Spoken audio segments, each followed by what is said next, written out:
கர்த்தருடைய பரிசுத்த நாமத்துக்கு மகிமை உண்டாவதாக. இந்த அதிகாலை வேளையில் இன்று நாம் தியானத்துக்கு எடுத்துக்கொள்ள இருக்கிறதான வேதவசனம் ஆதியாகம புஸ்தகம் 7ஆம் அதிகாரம் 1ஆம் வசனம்.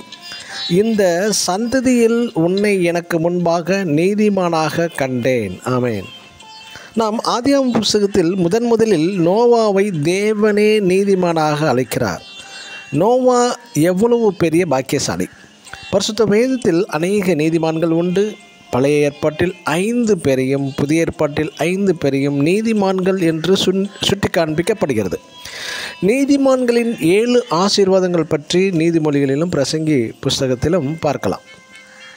இதை எழுதிய சாலமோன் அநேக நீதிமொழிகள் புத்திமதிகளை எழுதி இருந்தும் கூட கர்த்தர் சாலமோனை நீதிமான் என்று அழைக்கவில்லை. ஏனென்றால் தேவனை மகிமைப்படுத்த எந்த கரங்களில் ஆலயம் கட்டியதோ அதே கரங்களினால் அந்நிய தேவர்களுக்கும் மேடைகளை கட்டினான் இந்த சாலமோன்.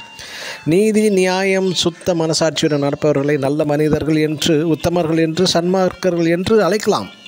ஆனால் ஒருவரையும் நீதிமான்கள் என்று அழைப்பதே கிடையாது. ஒரு பட்டணமோ ஒரு தேசமோ அழியாமல் இருப்பது அங்கே தேவ பார்வையில் நீதிமான்கள் இருப்பதினால்தான்.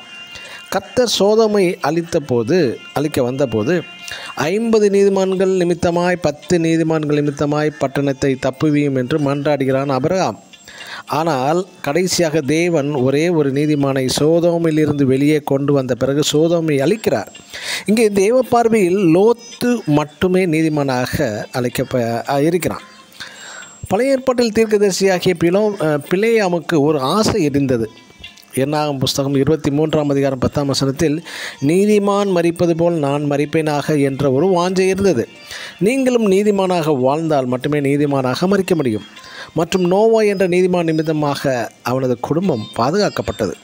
இன்று குடிகாரனையும் ஸ்மோக்கர்ஸ் வேசித்தனக்காரரையும் அவர்கள் இறந்துவிட்டால் நமது சபை போதர்கள் அவர்களுக்கு நல்ல இனிமையான பாட்டு பாடி கர்த்தருக்குள் மரித்தவர்கள் என்று ஒரு அழகாக அடக்கம் செய்வார்கள். எனக்கு அருமையான தேவனுடைய பிள்ளைகளே, சகோதர சகோதரிகளே, நீங்கள் நீதிமானாக இருந்தால்தான் கர்த்தர் தமது உடன்படிக்கையை தலைமுறைக்கும் உங்கள் சந்ததிக்கும் தர வல்லவர். ஆமென். God bless you.